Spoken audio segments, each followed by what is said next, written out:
என் நெஞ்சில் குடியிருக்கும் தொண்டர்கள் தோழிகள் அனைவருக்கும் வணக்கம். நான் உங்கள் விஜய், உங்கள் வீட்டு விஜய். திஸ் மேல் சிங்கிள் அட்டாக், சிங்கிள் ஆப்ரோச். அந்த மாதிரி தான் நம்மளுடைய கொள்கையும். யாரை பார்த்தும் பயப்பட மாட்டோம், எதிர்த்து நிற்போம்.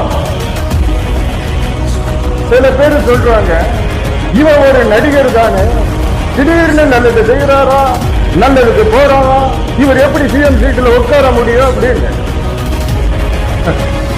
நாங்க எல்லாம் தெரிஞ்சுதான் இந்த கோட்டைக்குள்ள வந்திருக்கிறோம். பொதுவா அரசியலுக்குள்ள வரணும்னா அரசியலுக்குள்ள வந்ததுக்கு அப்புறம் தான் நல்லது செய்வாங்க. ஆனா நாங்க அரசியலுக்கு வர்றதுக்கு முன்னாடியே நல்லது செஞ்சுட்டோம். அப்படித்தானே, இப்படித்தானே, இவர் எப்படி கோட்டையை பிடிப்பாரு அப்படின்னு சில பேர் நம்மளை விமர்சனம் பண்றது நம்ம காதுல வந்து கேட்குது.